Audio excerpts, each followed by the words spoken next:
Let's just start with this new racetrack. We've spoken to a couple of people about it already. What kind of feedback, Toto, are you getting from the drivers on the simulator going into race weekend?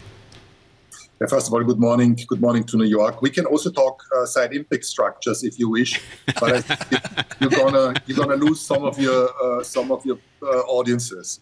Yeah, I'm skilled at that. Yeah, we can jump on a separate call, I'll tell you.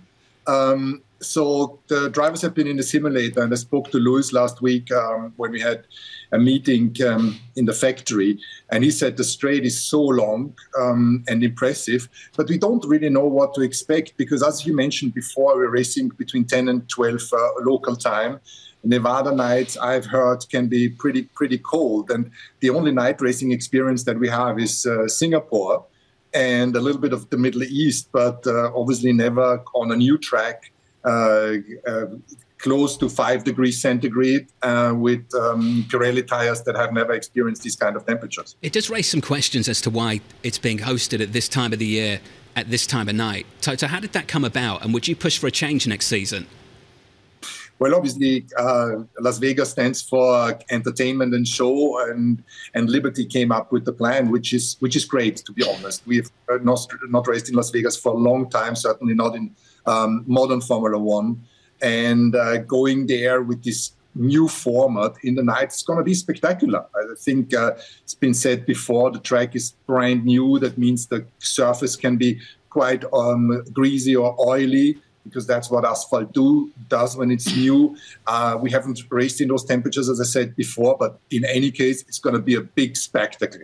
I don't know whether we will be sliding around or whether the track is going to be really grippy, but we shall find out in a few days. We've been talking about qualifying and the prospect of maybe needing to do 2-3 laps to get tyres up to optimal temperature to put in that quickest lap. Toto, any thoughts on that at this point? Yeah, we've had it in the past that sometimes you just needed to slowly warm up the tires, because if you push them too hard at the beginning, they grain, then you slide over the surface, the grip is never going to come. So bringing them in, driving them carefully, getting them up to temperature, and that could last a few laps, depending, and we're getting a little bit technical here, depending on how much you heat your rims and your brakes beforehand. And teams have various concepts. They either want to have the front tires pretty cool and long-lasting, or you heat them a lot, which gives you grip for a single lap for qualifying, but obviously harms them for the race. It could be chaos, or it could be really exciting, one or the other. It goes to a conversation we've been having all season on this programme, Toto, just how you balance pursuing commercial gains without compromising race quality. What do you make of the current balance of Formula One? I think we had that balance, to cope with that balance for a long time. And I think why we love the sport so much is because it's honest. Entertainment follows sport. We're not designing regulations or content because we want to create scripted content with a certain outcome, with a certain degree of non-variability. We're doing this, we're launching ourselves. There's technical regulations, there's sporting regulations, and then off you go. Within a certain framework of cost cap, which is similar to the salary cap in some of the US leagues, everybody has the same starting point. And then we launch ourselves into this. So it's honest. The stopwatch never lies, and therefore the entertainments follow suit. And yet we go through these periods of dominance. We saw it with Ferrari, late 90s, early 2000s. We saw it with you, Mercedes, for a long time as well, and now with Red Bull. Sir Lewis has said recently in the last couple of days the Red Bull is so far away, I think they're probably going to be very clear for the next couple of years. From your standpoint as team principal, is that a realistic assessment of the future, the next couple of seasons?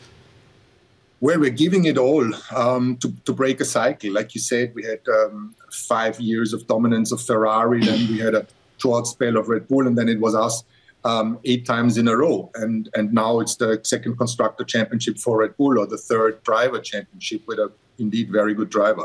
So we are, with all we have back in the factory and at the racetrack, we're trying to come up with a car and with an execution that is as good as it can be. And we have a next cycle of regulatory change in 2026, but we got to turn this around. Well, for this race, and I think Toto Wolff, it's very clear. There's 3 races left: Las Vegas, and then back over to the Middle East, Qatar, and Abu Dhabi. Are you racing right now for next year?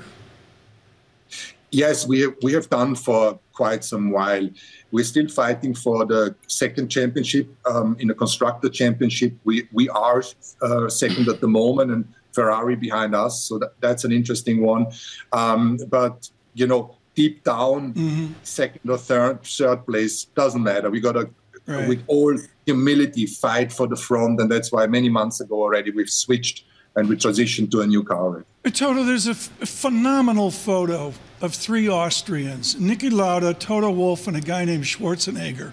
It's a really, really cool photo. And to take what Arnold Schwarzenegger did, and all of our American audience removed from F1 understands the tie-in here, when you look at the showbiz of Formula One, the Netflix success of which you're a star, has Formula One gone to showbiz in 2023? Obviously, there's a few Austrians of us that have gone beyond the country, and Schwarzenegger probably the biggest. And I was lucky enough to be very close friends with Niki. We traveled the world around in his function as chairman of the team, and there were very valuable lessons that I could learn. Did we go beyond the sport, too much entertainment? No, I don't think so.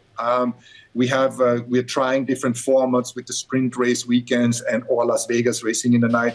And if it needs calibration to provide a better show whilst staying true to our values of the honest sport, I think we got to try it. But the core product, the Grand Prix on Sunday, within the regulations, financial, technical, and sporting is always what Formula One has been all about. Let's finish on the prospect of expansion, Toto. I believe you've been against the expansion of the grid. Do you think it's now ultimately inevitable? I think the 10 teams that have been in the sport have been so for a long, long time. The smaller teams or midfield teams have gone through a lot of hardship a few years ago when COVID struck.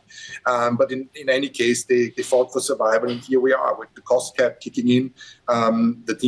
Most of the teams have turned into profitability and finally are in a sustainable way in continuing. But that is not a given. We are on a high at the moment, and therefore we got to respect what the FIA and the commercial rights holder are going to decide whether they want to have an additional team joining. And obviously, if we are being asked, we're saying as long as it's a creative for the show, as long as we provide a better entertainment, more income, why would any team be against it? But fundamentally, it's somebody else that decides.